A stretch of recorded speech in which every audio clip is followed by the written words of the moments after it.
Welcome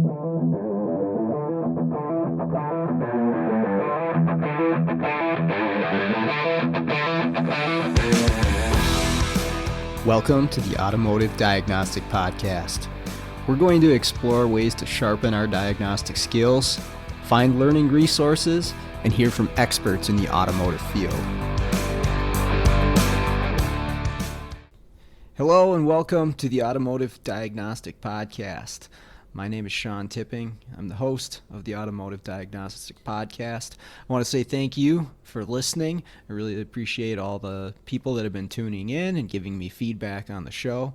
I really do truly appreciate it, and I hope that everyone that's listening gets something out of this and is benefiting from it in some way. I also hope that everybody's staying busy and staying healthy out there right now. We got a lot of craziness going on in the world right now.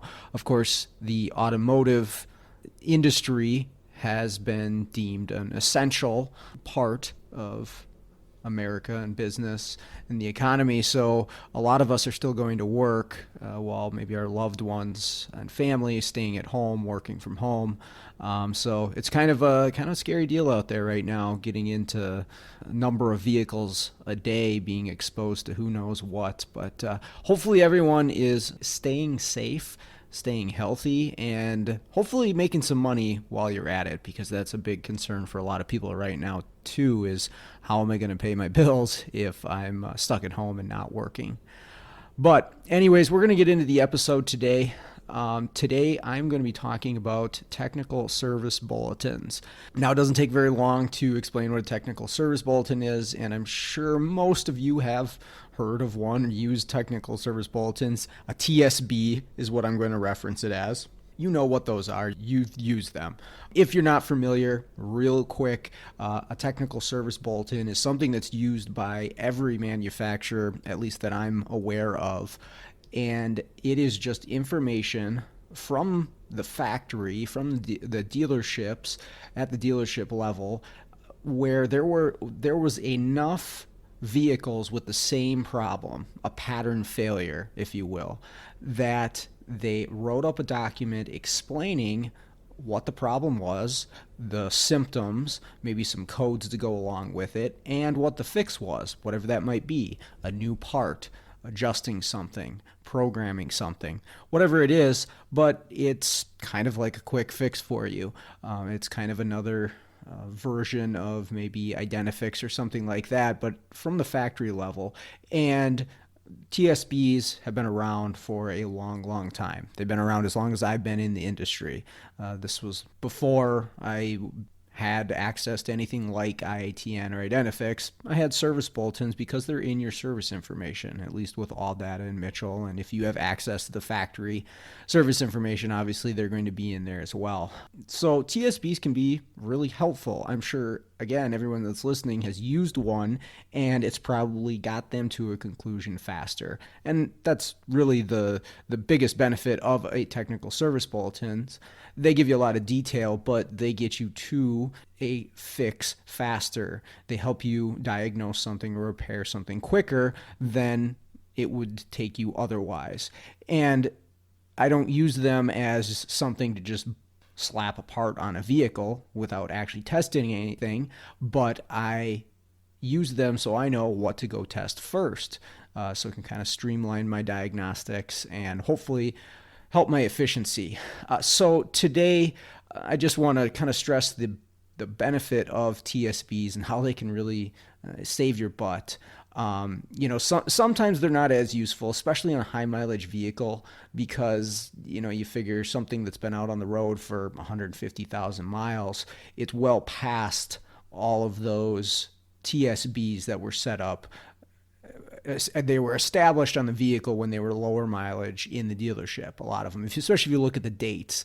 For instance, a 2006 vehicle has a TSB that came out on 2008, and it's 2020 now. Well, there's a good possibility that all of those cars have been fixed for that issue.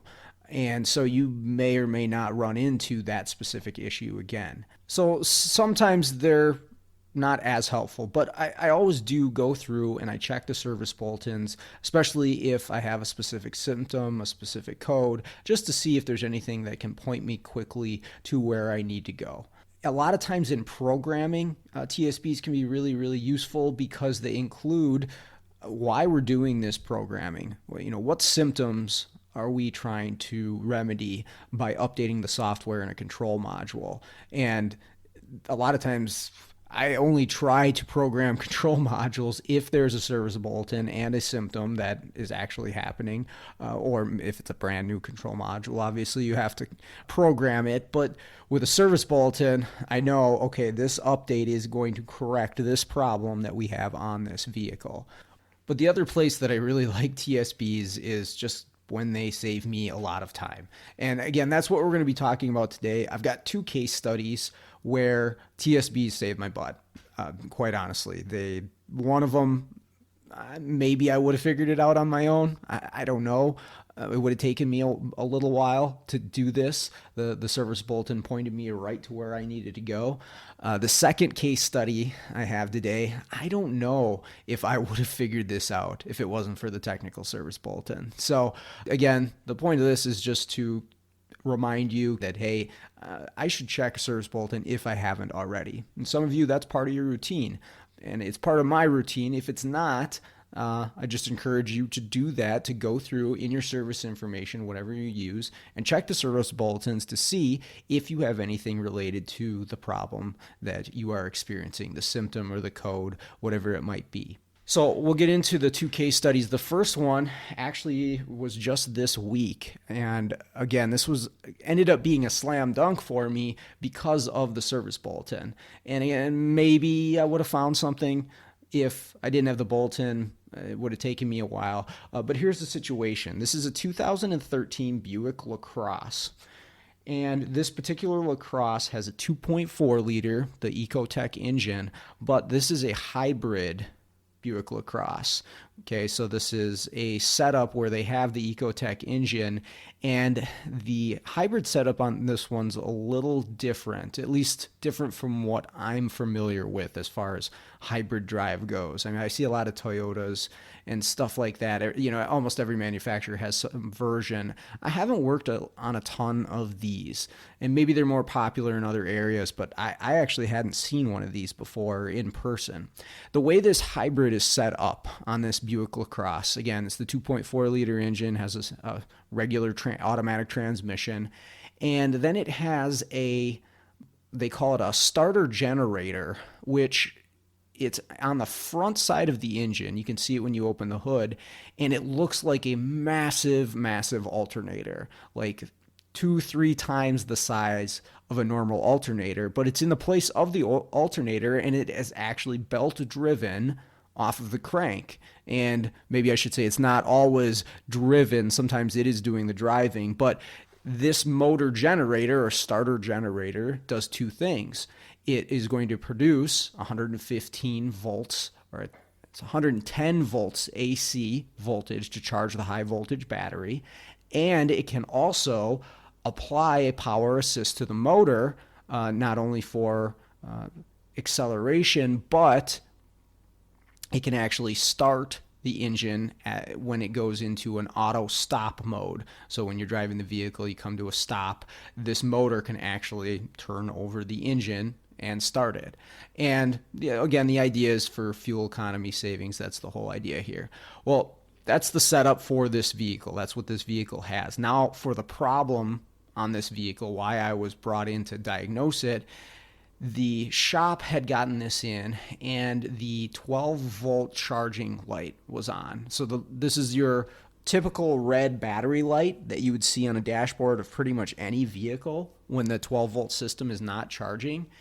And they had replaced the battery, and they said they replaced the battery in attempts to fix this, and it did not change anything. And I didn't have any other information than that. So first thing, of course, I verify it's actually not charging. And then I look, and yes, of course, we have the red battery light on the dash indicating that it's not charging. We had a jump pack on it, and it's running about 12 volts as it's running and dropping slowly. So I quick do a code scan of this thing because this isn't just a regular 12 volt alternator that you can check the output from. It's a high voltage component that is going to be charging it, and so I check for codes just to see if there's codes in any of the modules.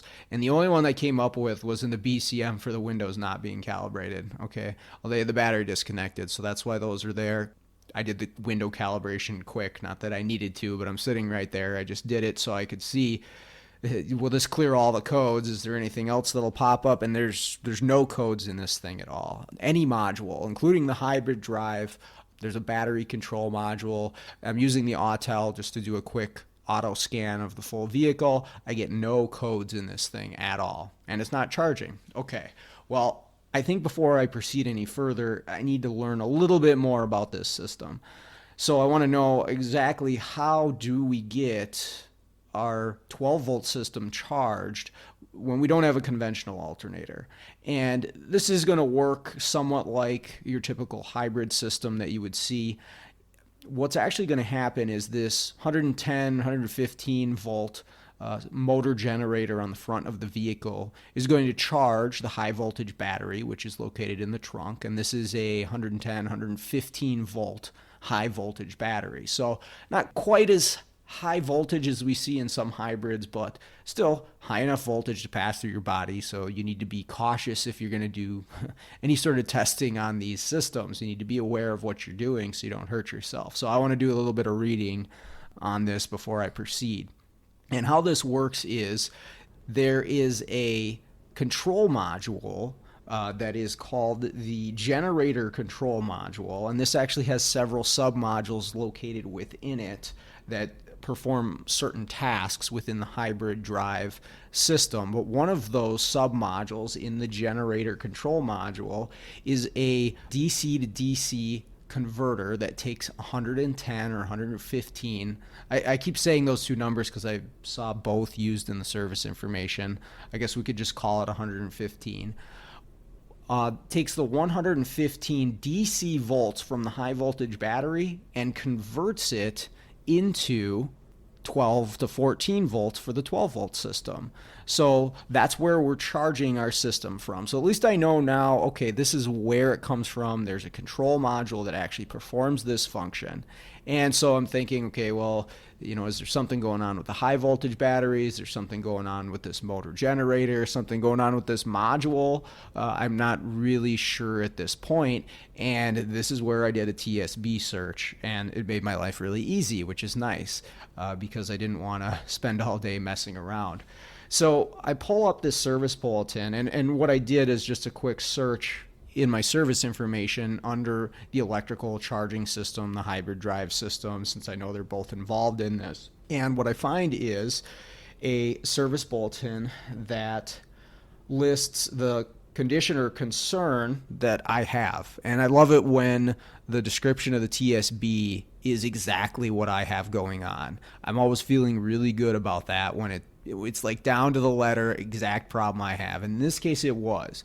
So the condition concern listed on the TSB is as follows.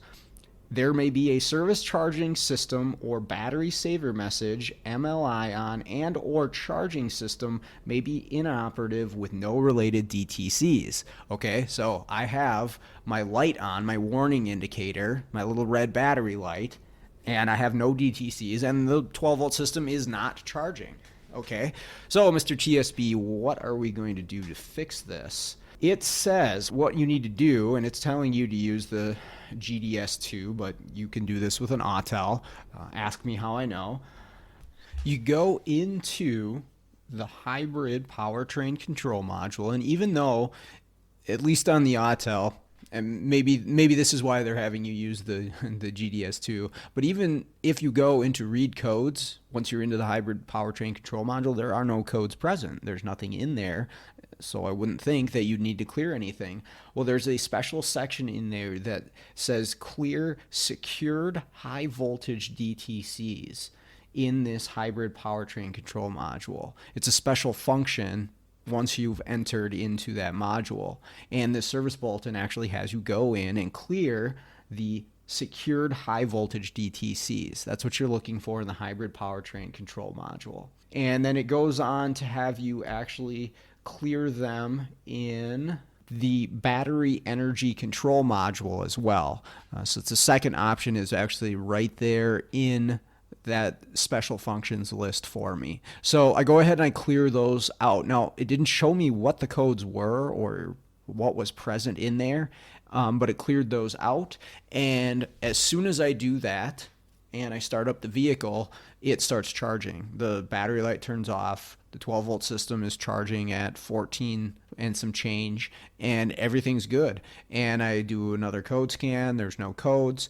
And so I told the shop, I was like, okay, well, this is what the service bulletin says to do. It says to clear these out, and it should take care of your problem, which it did in this case. But it also mentions something about this being necessary after a crash event. And so I did ask the shop, was this thing in an accident? Was it repaired? Was it at a body shop? And he did not know. All they wanted was for the battery to start charging, and that's all he wanted to pay me for. He was happy. He said if there's another issue, he'll call me, but they were going to send it wherever it was going to go down the road. So I feel like there might have been a little bit more to that one. I didn't get the whole story, but I did my part. I got the battery charging again, and it seemed to be okay once I left. But that was just an instance where Service Bulletin showed me exactly what I needed to do when it really wasn't present in front of me when I was looking at the scan tool. For our second case study today, this one's a little bit more interesting. I actually did this one this past summer. I don't think I would have been able to find the answer to this problem had it not been for the service bulletin that I found on this one. This was a 2007 Chevy Silverado, and I know I've been doing a lot of GMs lately, but it's just kind of how it is in my area. I see a lot of domestic vehicles, and I do see a lot of General Motors, but I'll try to throw in some other makes and models as we go here. But this one's pretty interesting. Again, 2007 Chevy Silverado. This is the 5.3 liter Vortec engine that utilizes the displacement on demand, the cylinder shutdown, the V4, whatever you'd like to call it. This is the engine that actually shuts off 4 of the cylinders while it's going down the road. And I'm sure, as many of you know, if you've worked on these vehicles, they have major problems with those systems not working correctly. Problems with the lifters, problems with the VOLMs, problems with the oiling, the cam bearings, the camshafts themselves. It's just a kind of a mess. And so a lot of people want them tuned out. It's one of my most common questions I get when I'm programming at a shop. Can you tune this out of my truck? And I haven't got into that yet. I don't know that I will, but it's something that a lot of people are looking for because they know it causes a lot of issues. Anyways, that's just the setup for what this vehicle has. And it's something that I take into consideration when I'm looking at this, because the problem with this vehicle is that it sets a P0307. And I was told it occasionally would set a P0300, but it on a regular basis sets a P0307. So this would be a single cylinder misfire. And they've kind of gone through the works on this truck as far as what they did to try to fix this misfire, because it came in for this misfire. Check engine light flashing, again, P0307, which is a misfire in cylinder number 7. And this is the cylinder which is the rearmost on the driver's side bank, just for reference where we're talking about. That's cylinder 7 on this 5.3 liter engine. They've replaced they took both cylinder heads off, had them sent out to the machine shop. They replaced all the lifters, including the active fuel management. That's the other name for that system, is active fuel management. The lifters, the VOLM, the solenoid assembly that goes in the valley underneath the intake manifold. That was one of their attempts to fix this. I don't know if it was their first attempt, but it was the first thing they told me about. They've also swapped injectors and swapped coils. So I don't know which one they went after first. Doesn't really matter at this point. But nothing that they've done up to this point has gotten rid of this misfire. So my first thing I want to do is verify the misfire. They said it's very regular. It happens every single time that you drive this thing. You're not gonna miss the misfire. It's gonna happen for you, which I like. Intermittent problems can be difficult to work through. And so I want to verify this, and I want to see what are the conditions, what's happening when this thing's misfiring. And so when this would happen was actually pretty interesting. It only occurs when you're driving under certain conditions. And what I mean by that is I couldn't get this misfire to happen in the shop. I tried even lifting the wheels off the ground and driving it, and I could not get it to duplicate in the shop, which makes my life a little bit more difficult because testing is now going to have to be done on the road if I want to do any scoping. But that's okay, as long as I can duplicate this. So I go out and I drive this, and I actually had the service manager drive the truck for me so I could watch the scan tool and look at things while he was driving it, and he knew how to duplicate this thing because they've had this truck in there. They've had it all torn down. Again, did the cylinder heads and everything, and it's exact same problems when they started. So when this happens is under coasting, and you watch on the misfire counter, and you see the misfires on cylinder number 7 start to climb pretty highly. This would be maybe not fully released on the gas pedal, but you've backed off and you're just sort of coasting. You're just sort of light acceleration, moving the truck down the road. Light throttle is actually one of the times where we got it to happen the most, but you had to be moving down the road. You had to be going 45 or so.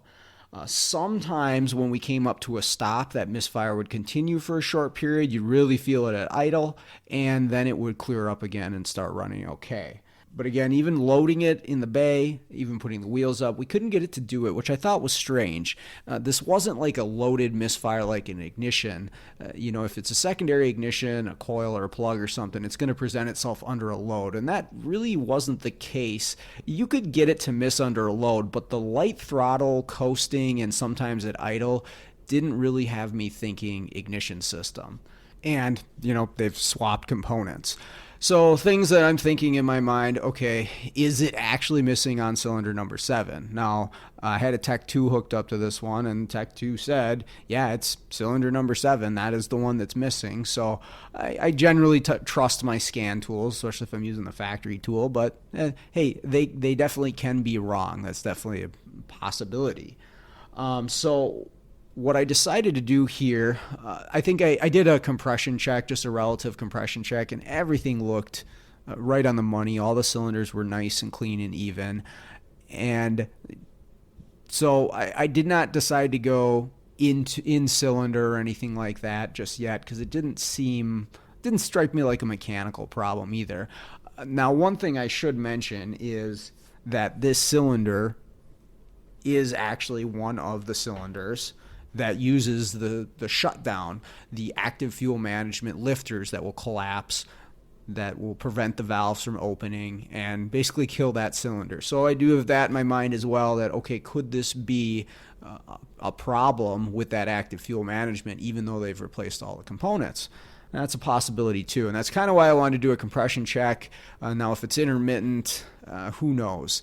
I'm kind of thinking, well, maybe it's after it activates going down the road where we activate the V4 mode and then we disable it. Maybe when it comes back, it's not releasing that lifter, and so we're not moving the push rod and we're not opening the valve. That's a thought that's going through my head right now, but I need to wait to test that if I'm going to prove that out. What I decided to do first was I wanted to connect my scope to spark and to the injector event while this is happening. So I look at amperage on the injector, I look at secondary ignition on the small plug wire going to cylinder number 7.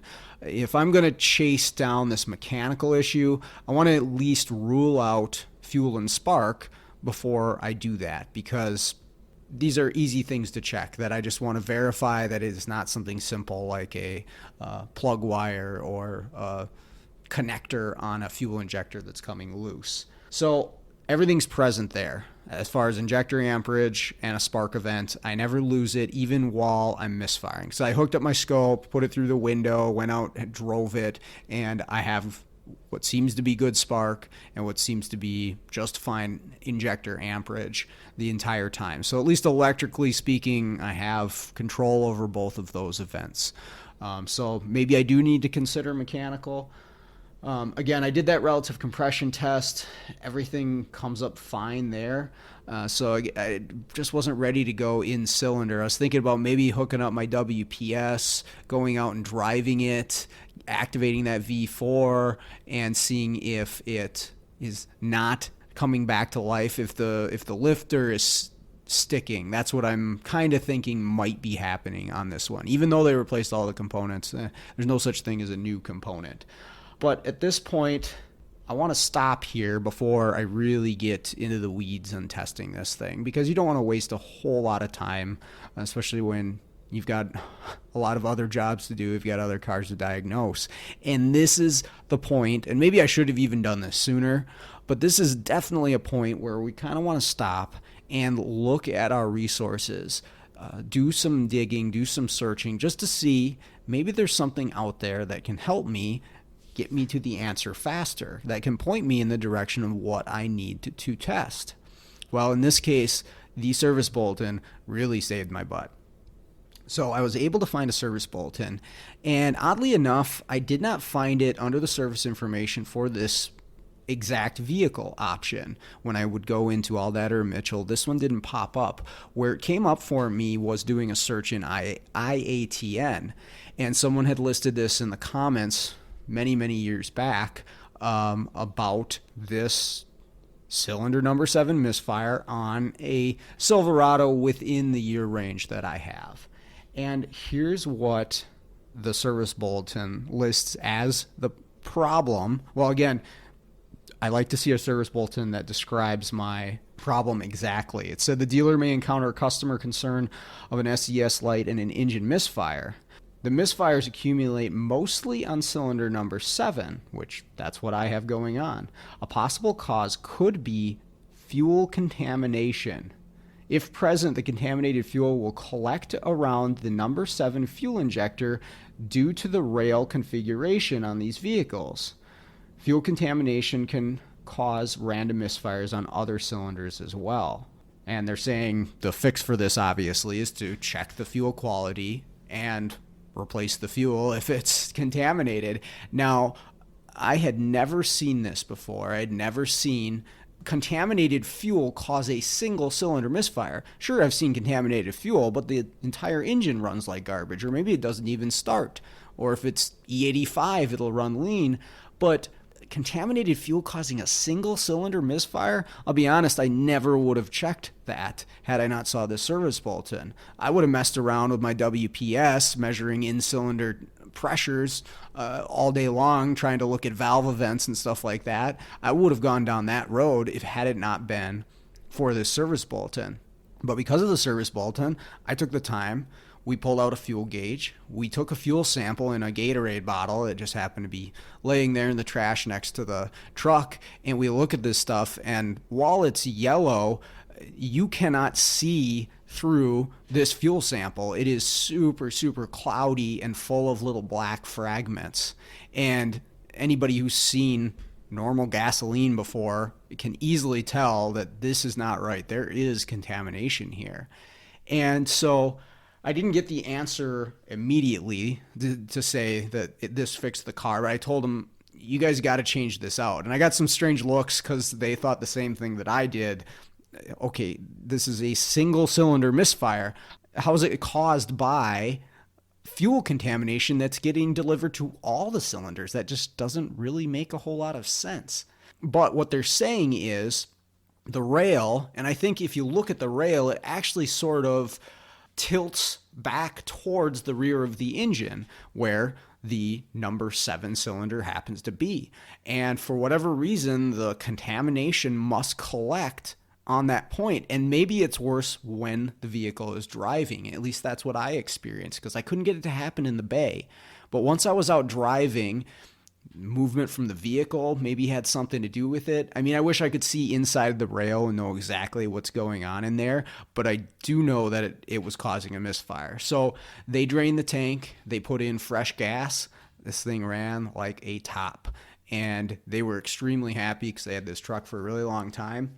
I mean, yeah, I guess I'd like to take credit for that, but someone else at the dealership is really the guy that should be taking the credit for this, because they went through the painstaking process of figuring out that fuel contamination could cause a single cylinder misfire. You learn something every day in this business, and I definitely learned something that day. But that's that second case study. We fixed a single cylinder miss with clean fuel.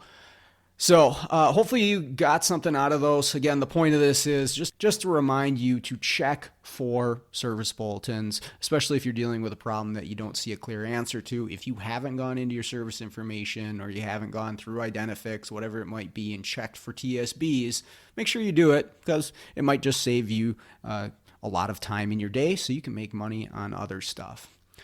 All right, that's all I've got today. Everyone out there, please stay safe. Please stay healthy, and hopefully you tune in again soon. I am going to have the other 2 parts out for the 3-part mass airflow series. I'll be getting those out in the next week or so. But other than that, thanks for listening. Have a great day.